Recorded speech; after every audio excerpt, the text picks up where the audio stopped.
Hello everyone, we are John and Kerry from J&K Aussie Travel. We've retired early to travel Australia.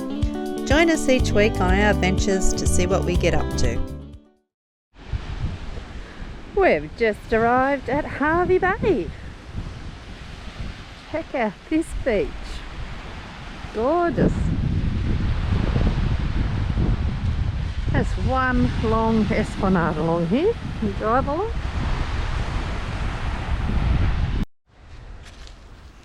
Not sure how far along this walking platform is along the beach here. It's a really cool idea. If it goes all the way along, it'll cost the council a fortune.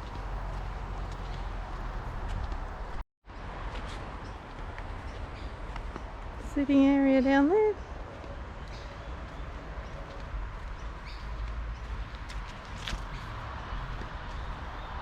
Come to the Reef World Aquarium here at Hervey Bay.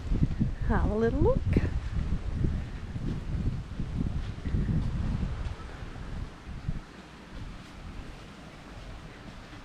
It's also got the waterfront licensed restaurant here.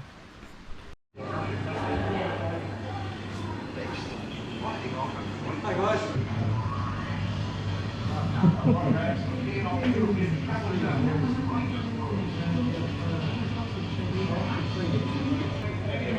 Actually, we've had a pretty warm year this year. That's what's caused all the rain. These sharks would be laying eggs by now, but they're slowed down this year. Okay. She would lay about 40 eggs a year. Yeah? Yeah, we end up with a heap of pups. Yes, so what do you do with them once they let them go? A lot of them are generally breakfast for other fish. Yeah. I mean, it's fresh meat. Yeah, that's the way it all goes round, isn't it? That's the way it is. That's the little female there, little female. They certainly know it's getting close to feeding time, aren't they? Yeah, hanging around the door, aren't they? Yeah. So there's this big fish tank in the middle, which you can walk around, that has all different fish in it. And then there's all the little ones along the side as well.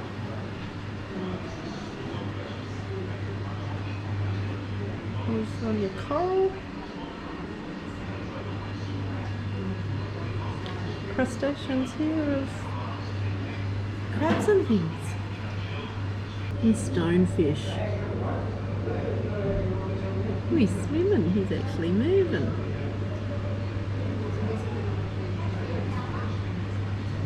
Oh, isn't it a freakish looking thing?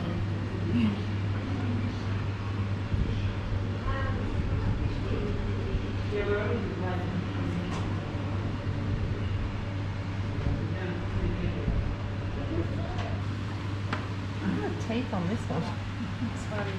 Yeah. What a face is just like, ooh. I saw it with its mouth open before. It's so funny. This one here. There's a big song belly on there. It's almost like it's been sewn up. Yeah. Hey guys, I'm just going to head out and I'm going to feed the turtle tank first, and then we'll come inside and do the centre tank if you guys wanted to come out. The turtles? Yeah.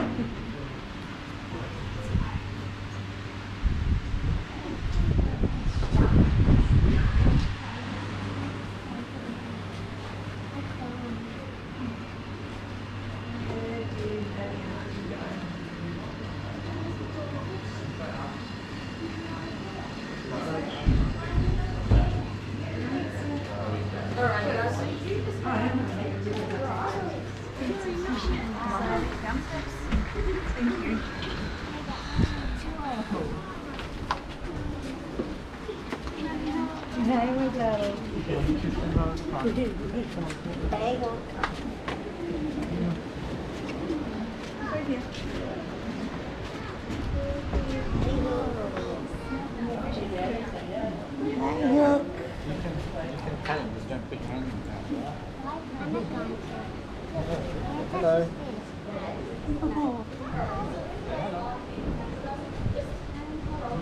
Yeah, you can touch him. It's alright. Very friendly.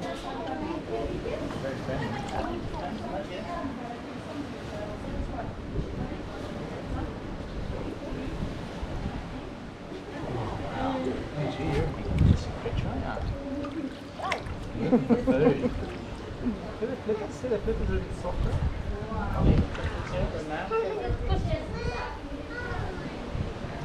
here's the one, here's the similar to the one we swam with. Wow.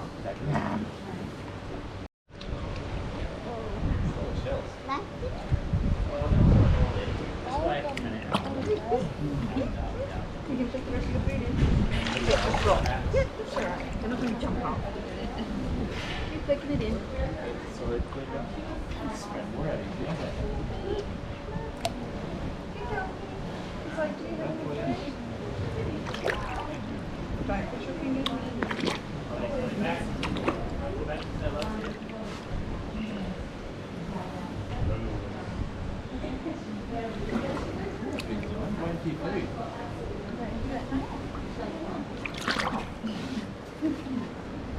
If there's any of them that are changing, he'll bully them, so they stop throwing.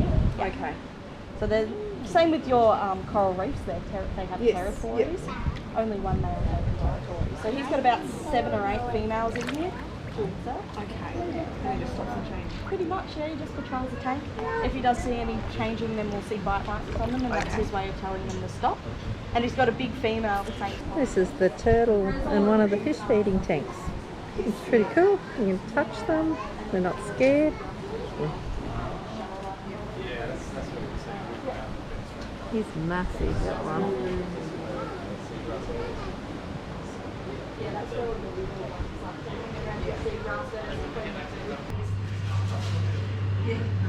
Alrighty guys, so with this tank I will get a few volunteers to climb up and feed them. When you guys are feeding them, pretty much just hold 1/3 of the fish in the water, keep your fingers well out of the way. When you are feeding this big cod here, just hold it away from the glass. I will let you know he does strike very quickly. His mouth opens quite wide and he might give you a bit of a splash. He's very friendly though, so he won't try to take your fingers. And then with your stingray or any of your sharks, hold the fish right up against the window, tuck it under their nose and they'll grab it straight from your hand. Alright, you look pretty keen. You wanna go up? Yeah? Up you go. Okay, first. Alrighty, so with this guy, he probably won't eat to begin with because he's got his gills and his mouth open. If you pop up, you can give him a pat while he is sitting there. And he loves just underneath like his spine there, he loves that getting pat. There you go, and if you reach to the other side as well, there we go, you'll see he's rolling over for you. He's only just started doing that recently as well. We've had him for about 15 years and over the last year he started letting us pat him. He's pretty friendly now. There you go, so if you pop your fish in and hold it right up against the glass, I'll see if I can get these cat sharks up. And just keeping your fingers out of the water, because these guys do rely on the water to suck in their food. I don't want them to suck up your fingers as well.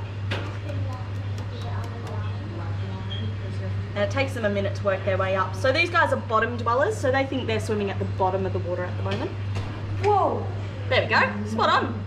Same thing, point to a point where you can see over the top. And if she won't take that fish with her head, then I'll swap it out for a fillet. Yep. Just wait and see. If she keeps flailing herself around like she was, then we'll have to swap it around. Come on. And just keeping your fingers out of the water. There we go, spot on.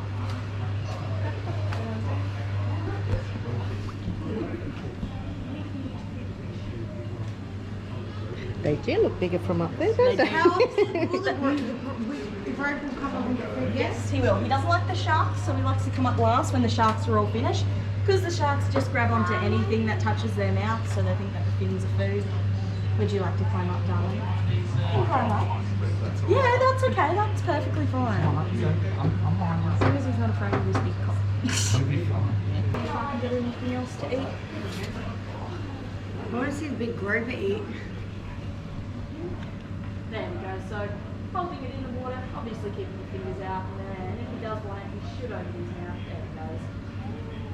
He's not striking today, he just wants it all fed right in his mouth.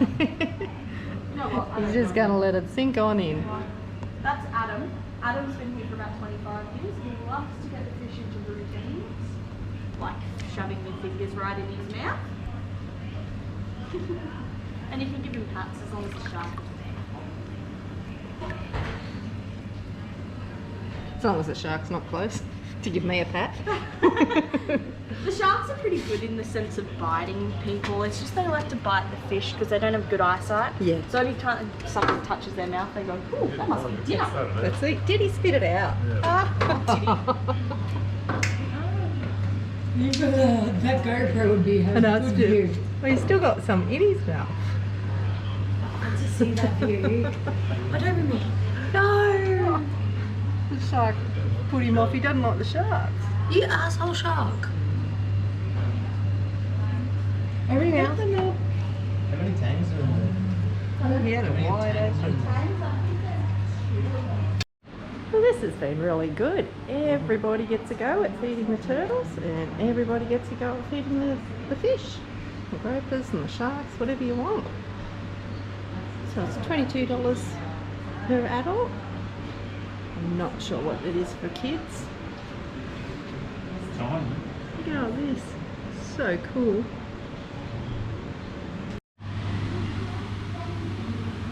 Oh. Oh, look, he's got his gills open with the bubbles and letting the bubbles clean inside his mouth. It's cool.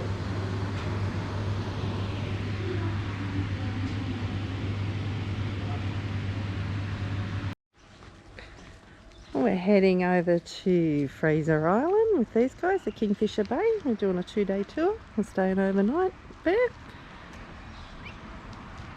We'll take you with us. Here's our barge.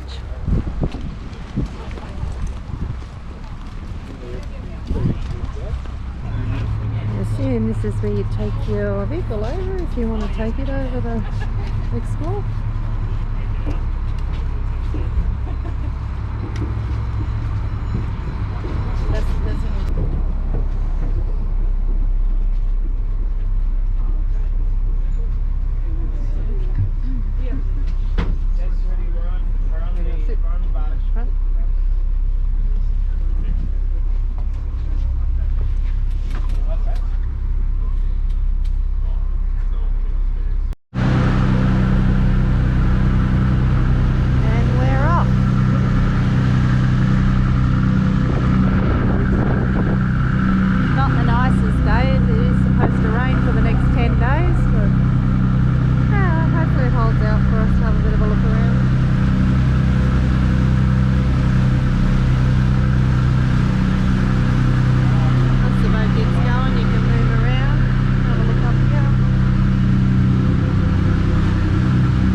Off we go, off the barge.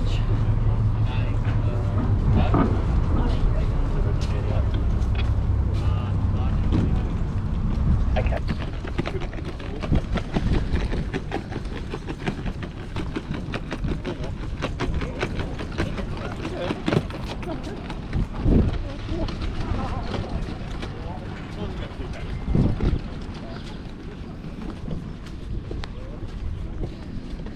So I gotta walk right down the end of the pier here and jump on our blue bus.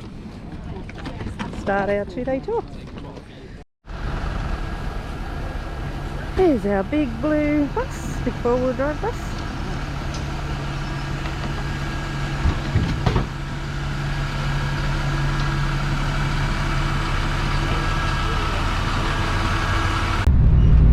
There's over 1,500 kilometres of roads and tracks around the island.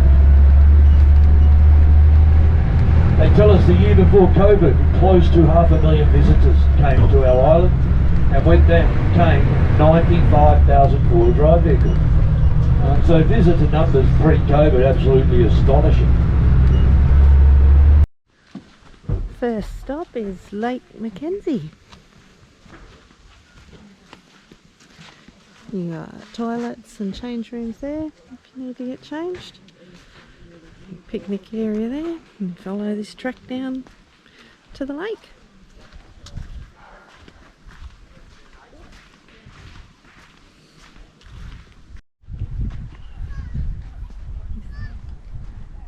This is the track heading down to the lake. Oh, that was 160 metres, wasn't it?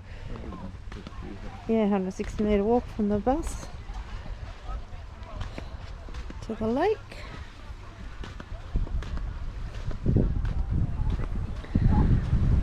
Don't know if we'll go swimming today. It's a bit cool.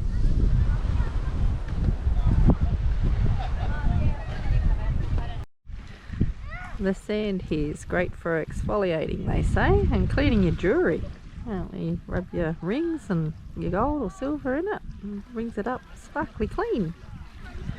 A few people here have done it and said that it worked perfect.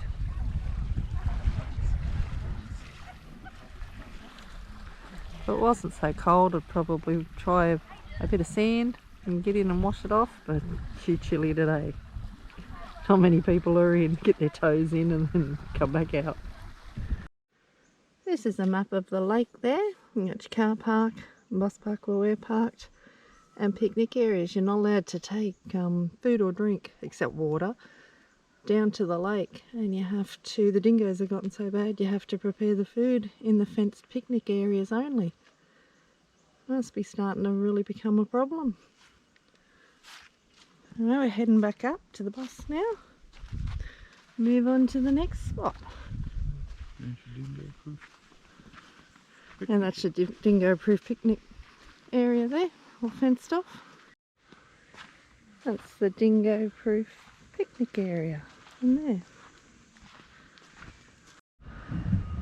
Going for a walk through the rainforest now, so 1.2k walk through the rainforest.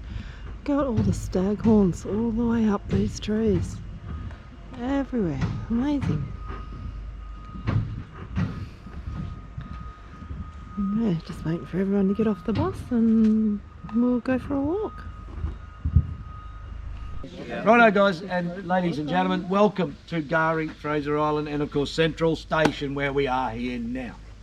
Now, as I said on the way here, from 1863 onwards to 91, it was all about the trees, or timber. We called wood timber in Australia. For you guys that I had this question twice this week already, what the hell's timber? Timber is wood, all right? Let's clear that up. Good. So, this area of the island, as I said, coming here, was home to over 200 people. So the loggers, their wives, their children lived here. A school operated here. 40 children attended the school here in the rainforest in the height of the logging. So I don't think many of us can say we went to school in a rainforest. That's a pretty cool claim to fame. But this area here was all about the trees. No one cared about the lakes. The shipwreck wasn't on the beach. It was all about harvesting the timber. And behind me I spoke of K'gari pine, highly sought after for ship's masts. These two here, have a look, 1 and 2. These are our K'gari trees. Tall, straight, as I said, highly sought after for ship's masts. So Yankee Jack cut them to repair the damage. See the tree behind you all with the circles going up the trunk? Yeah? Hoop pine. We're pretty simple in Australia, aren't we? Circles, hoops. But in all honesty, if you look a little higher up, everywhere the branches form is where those circles form on the trunk of that tree, ladies and gentlemen. So once again, another softwood. Now I had a gentleman tell me a while ago a use for the hoop pine, which I'd never heard before, and he tells me they're used for matchsticks. All right, which I found interesting because I don't know what happens in your country. Here in Australia, we have school fundraising events, fates they call them, and they put jelly bins into a clear jar And to win a prize, you have to estimate how many jelly bins are in that jar. So my question to you guys, how many matchsticks in that tree? I was going to say there'd be a lot of matches. Hey, get back to me at the end of the tour. 7 billion. That'll do your head in. Trying to work that out. All right. But anyway, they repaired the damage with the hoops, ladies and gentlemen. An original workers' cottage over here behind us. We've never had the veranda on it in the day. It was just 2 sets of stairs into those rooms, I'm told. So quite primitive. Now, when they moved out of this site in the 1960s or so, a lot of these were taken apart. Now, these cottages were made of white beech timber, and white beech can be used for making furniture and knickknacks and so on. So a lot of the cottages that were originally here are now, you know, sets of desks and drawers and whatever all around the local area. So there's all these little knickknacks you can get. We have these things in here called epiphytes. Yeah. Aussies, we all know what the epiphytes are? Yeah. So up here, if you look at this on the right hand side, see this thing attached to that tree there with all the little fronds? We call them an elk horn in Australia, right? Member of the epiphyte family. Have a look here. This thing here, also a member of the epiphyte family. What's this one? Stag. Oh God, love this. Thank you. I was hoping they'd pipe up the Aussies. See these leaves? If I turn them upside down, might that look like a deer's antler, a stag's horn? Yeah? Have a couple more.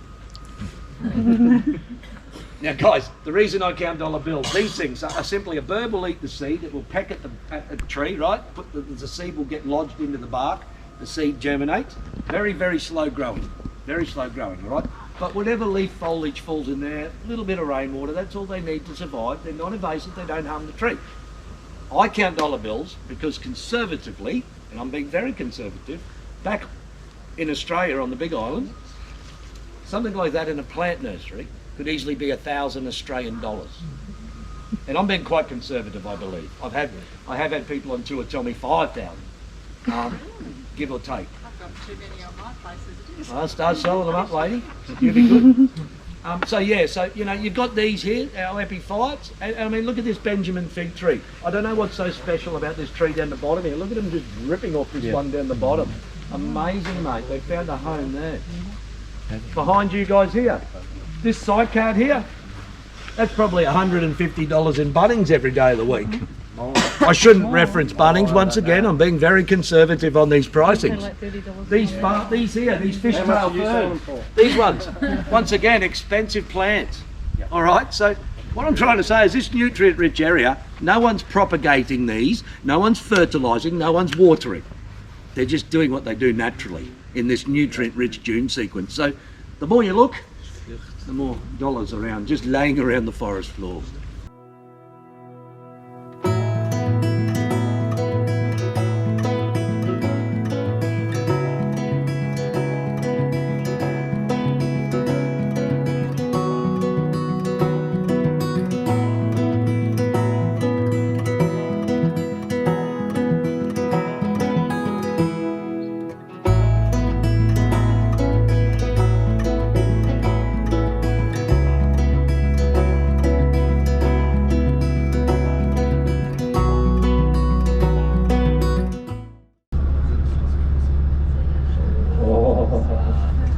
Look at him on the log, look at that.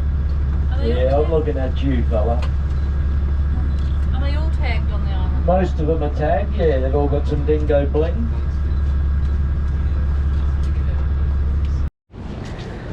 So this is that K'gari Beach Resort where we'll be staying tonight. A restaurant in there, some rooms up there, pool. We got a bakery over there. This is kind of like the main street when you're coming in through. You see everyone coming in with their four-wheel drives. We'll stop off for lunch. We're gonna keep going now. Where we go? Like Wongabbin, Gabby. That's where we're going. Yeah. I like. All right, here we go, out on the beach. 75-mile beach highway, ladies and gentlemen. This is an official highway in Australia, an officially gazetted road right here. You want to know why it's called 75 mile? I hope not. Now, here's another one. If you head off this beach, right here, right now, in a straight easterly line and don't alter course, what is the first land you'll arrive at? Sorry? No. Chile? Did I hear someone say Chile? Oh, winner, chicken dinner. So, on this beach right here, right now, in a very straight easterly line, Chile, and you can Google that, my friend, I don't mind, is your next port of land. Eh? Now, also, today and tomorrow, if you want to swim in the ocean here, I'm not going to stop you having a swim in the ocean. I will let you know about a few things that might upset your day. So, first of all, we have no lifesavers on this beach anywhere. Very strong undercurrents. You could end up in Chile before you know it. Secondly, Irukandji jellyfish in the summer months is as far south as here. Irukandji's a bad one, it stops your heart. Lastly, just behind the waves, it's a tiger shark breeding ground. So by all means have a swim, alright? I won't stop you. Alright, let's crank this old girl up and get us up to Lake Wabi.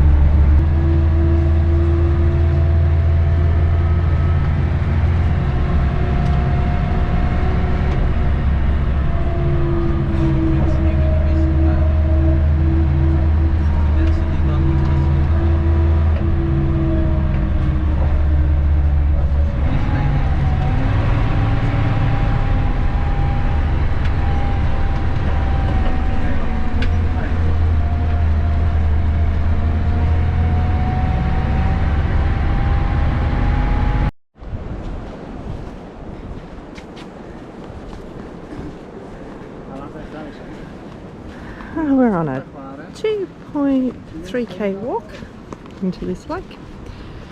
So far it's all uphill. Quite big steps. Very sandy. Seriously, the reason we bring you in here, we have three types of lakes I mentioned this morning, Window, Barrage and Perch. June, we only have 2 barrage lakes on the island and this is one of them, Lake Wabi. So this lake used to be a creek that flowed out all the way to the beach. So thousands of years ago, this was a creek that flowed out to the ocean beach. With our onshore winds, it's blown the sand ashore, blocked that creek off, and turned it into a barrage or a dammed lake. The sand is still getting blown inland. This lake, Lake Wabi, will disappear in 20 years, they tell us. The sand is encroaching this lake 1 metre a year. Now when you get to the lake, as I said, don't run down the dune and dive in, number one. Number two, the hardest part of your walk out this afternoon is from the edge of the water to the top of the dune. I will be sitting on top of the dune. All right, because I've done this many a time. Most species of any freshwater fish on the whole island in this lake, 12 freshwater fish. Who's been and put their feet in those tanks with all the fish in Thailand and stuff where they nibble the dry skin, yeah? So that'll happen to your whole body in this lake. I know, well, some might enjoy it, you don't know. So the most species of fish, the deepest lake on the island, 12.5 metres in depth, all right? Look at that rain coming out there. I think we're about to get very wet. Still walking towards the lake. So have we got the name yet? Lake Wabi? Or something? There it is.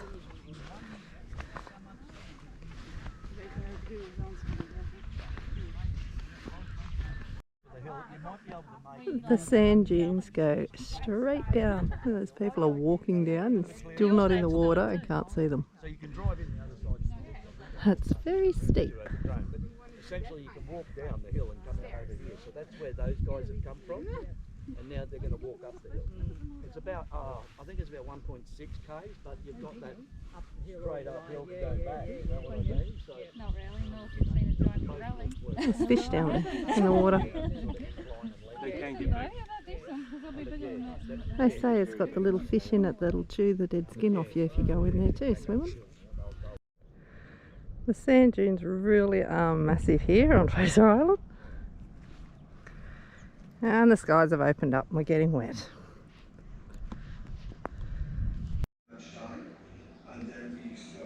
This is our little rooms here for the night, for the stay over. Got everything you need. shower, toilet, bathroom, bed, little kitchenette in there. This is all included in the tour. So it's 2 days and 1 night. It was $1,210 for both me and John. To do it, you get to use the facilities here. Toilet, the gym, the pool, tennis courts. And got a restaurant down there we'll go to tonight. It's not included in the price, but breakfast and 2 lunches are, a morning tea. I'd say so far it's been a good day. It did rain today, but can't be helped.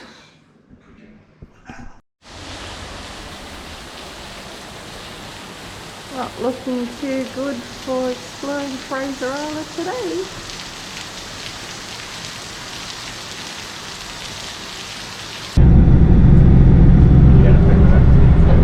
Oh, mate's having a crack around the rocks here. Look at him go. I've got a bit more clearance than he has, but anyway, that's not our problem. It might be there when we come back. If you notice these homes up here, no one owns the land on the island. All the land is leased land. So it's 99-year leases, but they certainly own the dwelling on the land, alright? Following the boardwalk down to Champagne Pools. A little bit of a lookout point here. Training the other side of that big rock. We come from down there across and absolutely pouring over that side.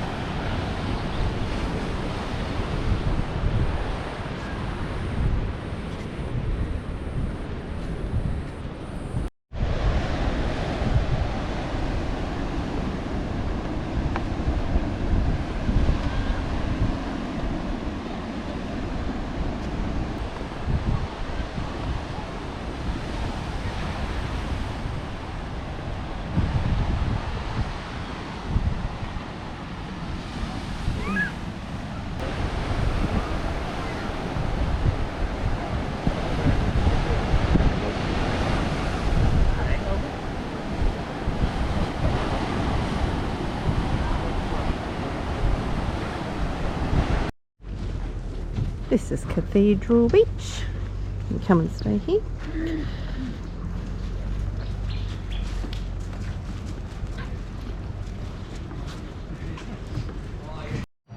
Little kids park here. You got the cafe. Maybe the telephone box.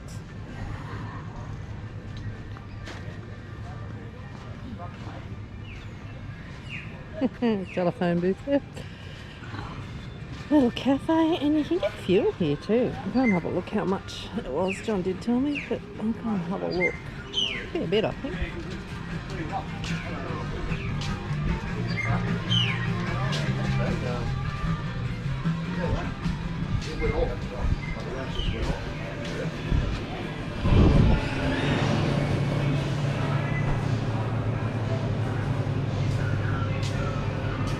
Ice cream and fishing here. I reckon these would go alright for the people that forgot their tubes for Eli Creek. That's where we're going now.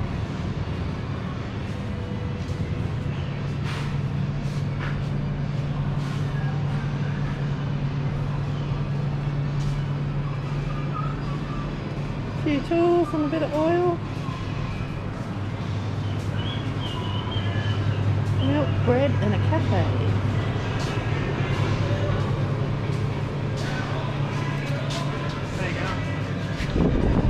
Just gonna go and have a look how much the fuel is.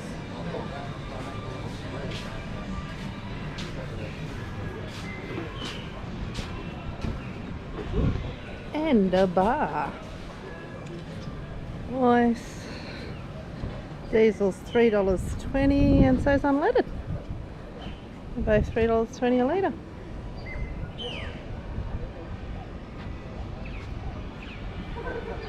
$6 for a bag of ice. Post office. Got the works. That's the bathroom toilets over there. What's that? Water for sale. You can buy the water. How much is the water? $2 for 20 litres of water. It's handy too. Cathedrals on Fraser. You got cabins here as well. Cabins and camping.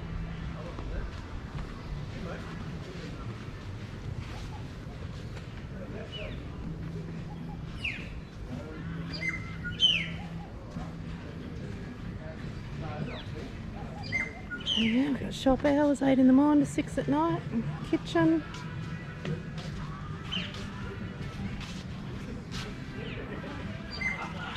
All the different bird life you can see here. Right, we're at Ely Creek. I've been busting to do this one. Got me tube. We'll walk up here.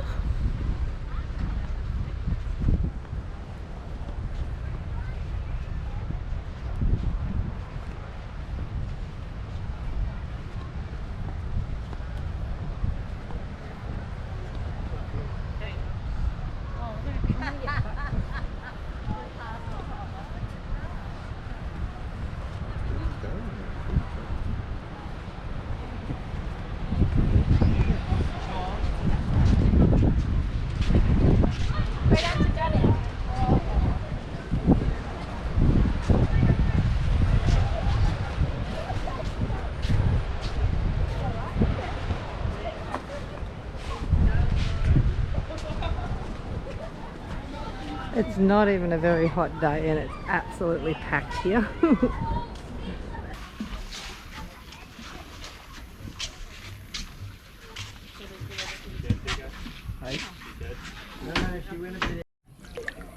Here we go. And yes, it is freezing.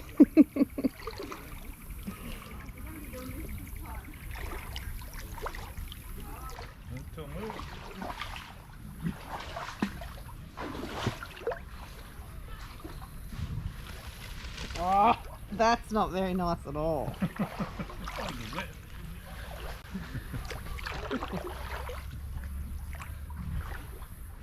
Many of them on the way, are there? Not me, yeah.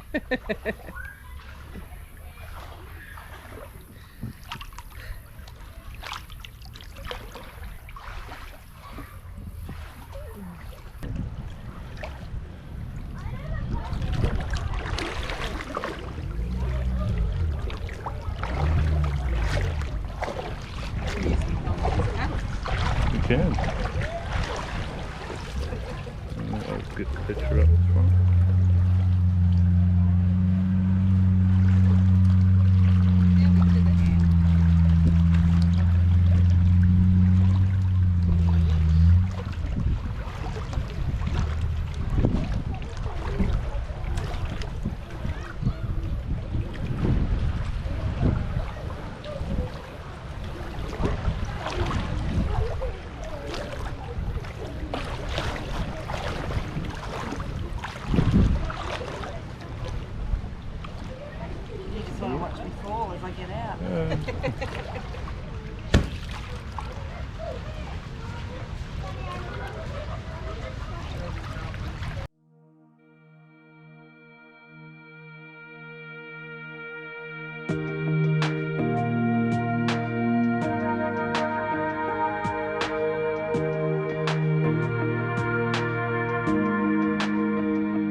back at the resort. Now 2-day tour has nearly come to an end.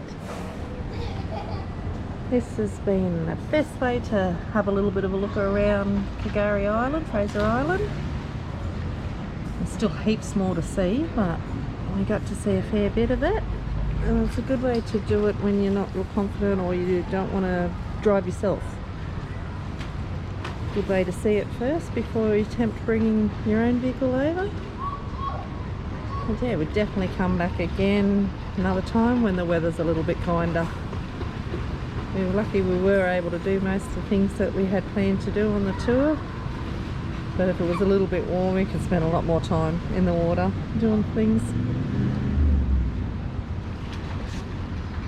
And we're just waiting for the bus to come back and get us. And we're going to go back on the ferry across to Hervey Bay. How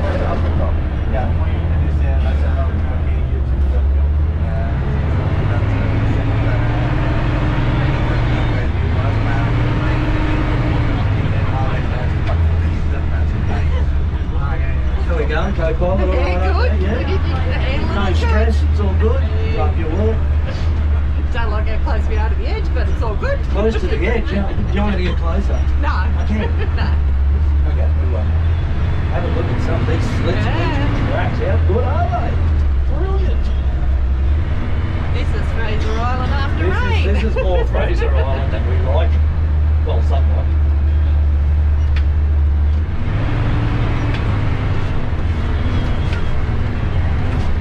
Come on, we'll get over.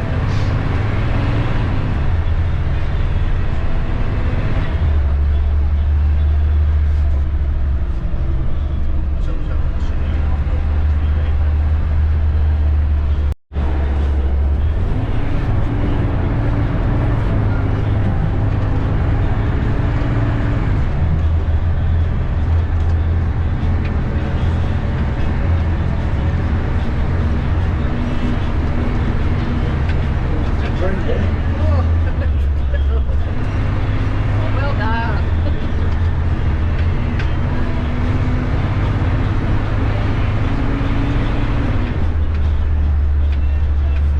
You just slid straight round that. Nice, wasn't it? I didn't plan it, that's just the way it unfolded. Like I said, there's no rocket science here, it's just drive it like you stole it. And hope for the best. There's no exacting science going on.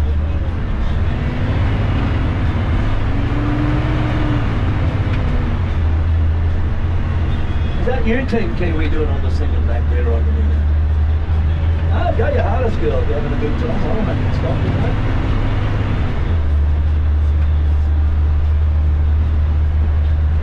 Give her the headset.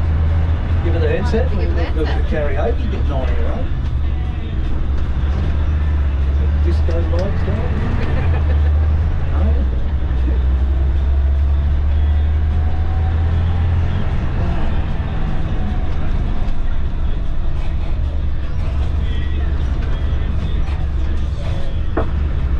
Well, that's straight down the Duco. Cameron, the Rainbow driver, said it poured down inland all day today. It was bloody right. Have a look at the water here.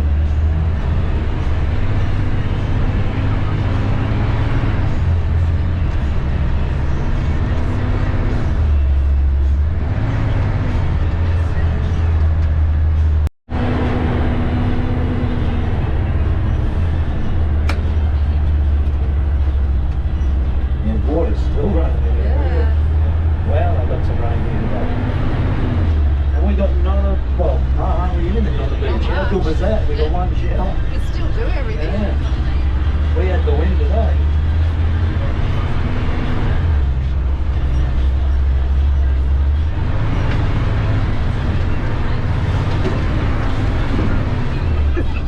How's all going?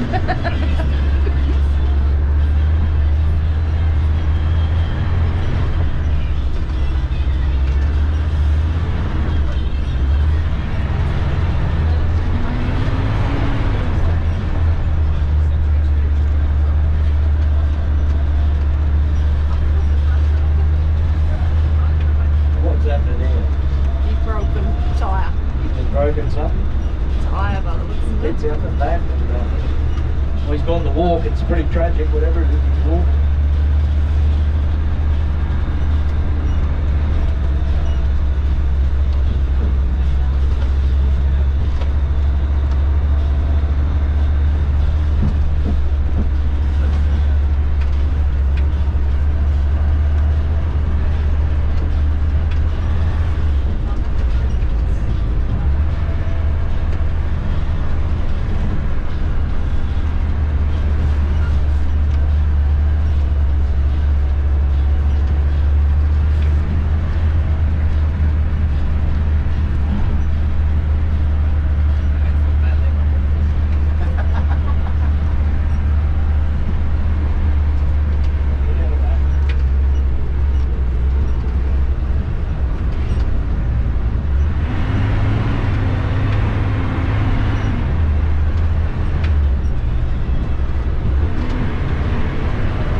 Now, ladies and gentlemen, those of you coming back to Australia with us tonight, when we get back to Australia, all you need to do is walk off the boat. At the top of the ramp, you will find a big yellow coach awaiting your arrival. Simply hop on board that coach and tell the driver where you were picked up yesterday morning. And that is exactly where he will take you back to this evening, alright? So, pretty simple process to get you all home tonight.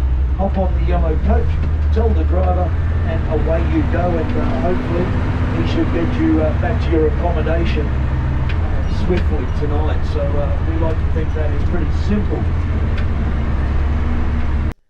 Oh, thanks guys, you're still with us and watched the whole episode. See you next week. Who'd know where we'll be? Live well, love hard. Bye for now.